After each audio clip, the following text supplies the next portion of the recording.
अस्सलाम वालेकुम सर, कैसे हैं आप?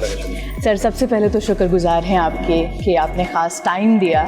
तो इस डिपार्टमेंट के हवाले से पहले कुछ बताइएगा हमें।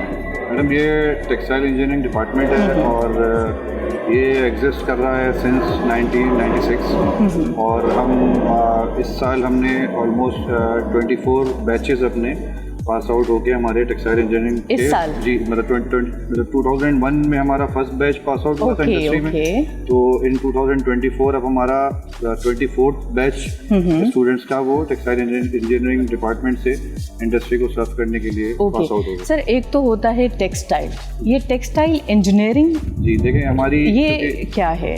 टेक्सटाइल इंजीनियरिंग यूनिवर्सिटी है, so we actually taught about the machinery. Okay, machinery के हवाले से. So all those machinery which are actually used in textiles, हम उसको यहाँ स्टडी कराते हैं। एक्चुअली टेक्सटाइल डिपार्टमेंट में 2 प्रोग्राम्स रन कर रहे हैं हम, textile engineering and textile sciences. So engineering is more towards machinery side and textile sciences is more towards the technology side. तो दोनों स्ट्रीम हमारे यहाँ रन करते हैं।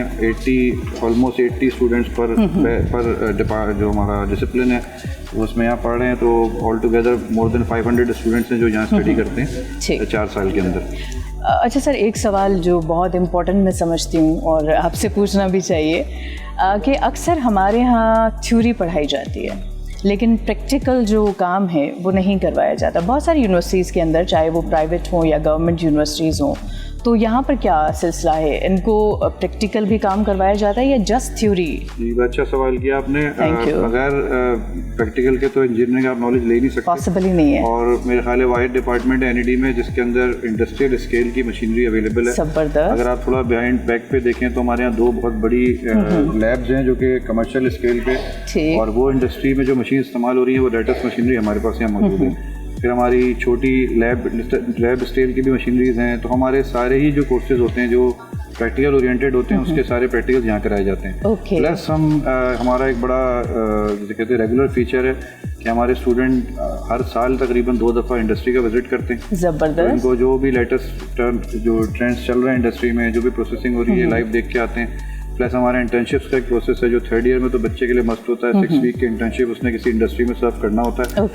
फाइनल ईयर के प्रोजेक्ट्स होते हैं जो पूरे साल कनेक्टेड रहते हैं, जो कि अगेन किसी इंडस्ट्री के साथ होते हैं। तो इंडस्ट्रियल कोलैबोरेशन, इंडस्ट्रियल लिंकेजेस वो रहती है और उसके बगैर एक्सपोजर बच्चे को नहीं मिलता।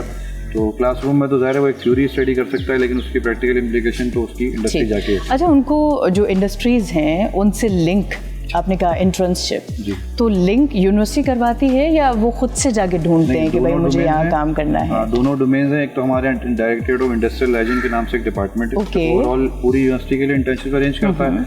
हमारा अपना टेक्सटाइल डिपार्टमेंट की तरफ से हमारे फैकल्टी मेंबर्स अपने कॉन्टैक्ट की हमारी कमेटी है या इंटर्नशिप कमेटी, उसमें मैं मेंबर भी हूँ। तो उसका काम होता है कि 3rd ईयर के टोटल यानी 80 + 80 160 स्टूडेंट्स हमारे टेक्सटाइल इंजीनियरिंग और टेक्सटाइल साइंस के बनते हैं। तो उन सब के लिए हम अपॉर्चुनिटीज सर्च करते हैं। हमें भी फ़ायदा होता है कि उस बहाने हमारा इंडस्ट्रियल कोलैबोरेशन हो रहा होता है, इंडस्ट्री से एक लिंकेज बन रहा होता है। तो हमारा रेगुलर फीचर है और सारे ही बच्चे हमारे थ्रू DIL या थ्रू डिपार्टमेंट कोई ना कोई इंटर्नशिप कर रहे होते हैं। सर हम चाहेंगे कि हम ज़रा क्लासरूम में भी चलें और चलते चलते हम लोग बातचीत करें इस हवाले से।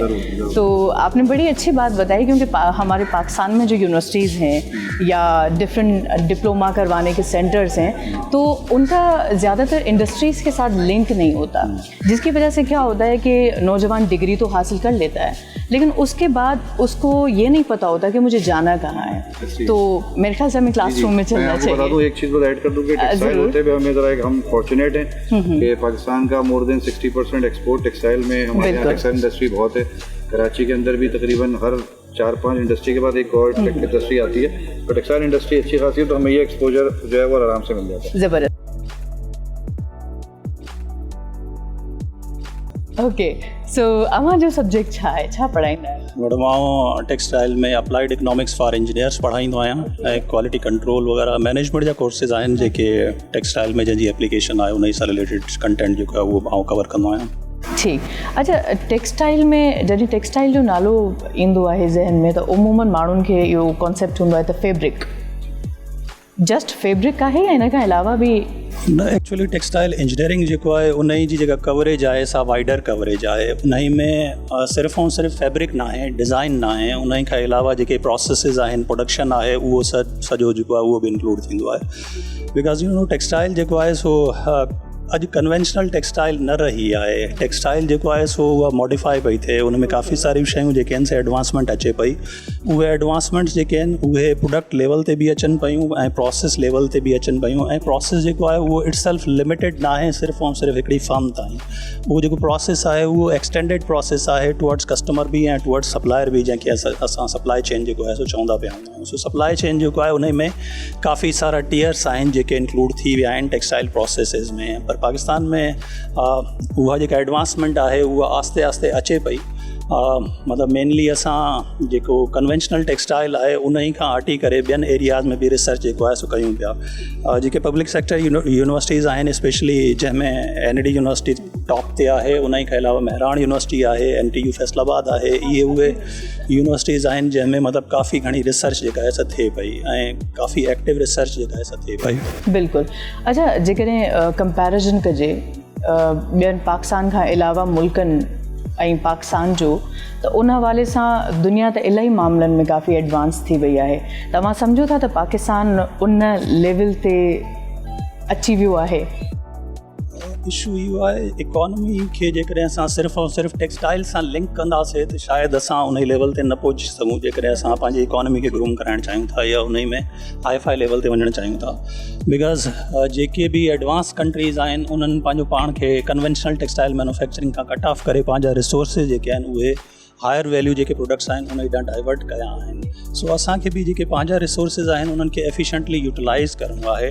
सो टेक्सटाइल में जेतिरा रिसोर्सिस रिक्वायर्ड आहिनि सिर्फ़ु उन ई जी ही यूटिलाइज़ेशन थिए त उहो वधीक बहितर आहे। ऐं उहा जेका यूटिलाइज़ेशन आहे उहा फार्म लेवल ते बि आहे, उहा मैन्युफैक्चरिंग लेवल ते बि आहे, उहा उन ई खां पोइ जेका लॉजिस्टिक ऐं ट्रांसपोर्टेशन आहे, डिलीवरी जी स्टेज ते आहे, उन ई लेवल ते बि आहे। सो असांखे पंहिंजे रिसोर्सिस खे बेटर वे में यूटिलाइज़ करिणो पवंदो ऐं जेके रिसोर्सिस हितां फ्री थींदा उन्हनि रिसोर्सिस खे असांखे डाइवर्ट करिणो पवंदो ॿियनि एरियाज़ ॾांहुं। ऐं कन्वेंशनल टेक्सटाइल में रहण जो ख़ैर नुक़सान बि आहे ऐं फ़ाइदो बि आहे। नुक़सान जो मतिलबु इहो हूंदो आहे कि असांजी जेका अर्निंग्स आहिनि उहे घटि रहंदियूं आहिनि, पर जेकी उन जी प्रॉफिटेबिलिटी आहे उहे घटि रहंदी आहे। ऐं उन जो फ़ाइदो इहो रहंदो आहे कि बिकॉज़ उहा असां वटि उन जो पोटेंशियल हूंदो आहे, त इन लाइ असां वटि जेको आहे सो उहो पोटेंशियल मेंटेन करणु जेको आहे सो बाक़ियुनि जे लाइ उहो डिफ़िकल्ट रहंदो आहे। सो टेक्सटाइल मैन्युफैक्चरिंग जेका आहे उन जो पोटेंशियल एटलीस्ट असांजी कंट्री में आहे ऐं उन जे लाइ चङा ख़ासा रिसोर्सिस जेके आहिनि से ऑलरेडी असां यूटिलाइज़ थियल आहिनि। सो उन्हनि रिसोर्सिस खे मेंटेन करणु खपे। ओके, सो इहो चई सघिजे थो त ही मुल्क जे इकनॉमी में काफ़ी घणो इज़ाफ़ो हीअ फील करे सघे थी? इज़ाफ़ो इकनॉमिक ग्रोथ मतिलबु उन जे लाइ असांखे जेके डाउन स्ट्रीम एक्टिविटीज़ आहिनि सप्लाई चेन जूं उन ई खे इम्प्रूव करिणो पवंदो जंहिंमें असां वीक आहियूं। सो डाउन स्ट्रीम एक्टिविटीज़ जो मतिलबु इहो आहे कि जेको असांजी कस्टमर साइड आहे उन ई सां लिंक जेको आहे उन ई खे असांखे इस्टेब्लिश करिणो पवंदो। सो कस्टमर जो मतिलबु आहे असांजो कस्टमर जेकॾहिं यूरोप जो आहे त उन जी नीड्स जी असांखे ख़बर हुजणु खपे, असांजो कस्टमर जेकॾहिं अमेरिका जो आहे त उन जी नीड्स जी ख़बर हुजणु खपे, ऐं असांजो कस्टमर जेकॾहिं उन खां अलावा फार ईस्ट जो आहे त उन जी असांखे ख़बर हुजणु खपे जेका असांखे ख़बर न आहे। सो मार्केट रिसर्च जेका आहे उहा ॾाढी वीक आहे असां वटि। उन जे हवाले सां जेकॾहिं कुझु कमु थी सघे त पोइ शायदि असांजो जेको अर्निंग जो पोटेंशियल आहे, वैल्यू एडिशन जो पोटेंशियल आहे उहो वधी वेंदो। सर माशाल्लाह इलाही सुठी इंफॉर्मेशन अवां शेयर कई जेका शायदि टेक्सटाइल जे हवाले सां हिन महिल ताईं कंहिं बि शेयर न कई हूंदी कंहिं प्रोग्राम में।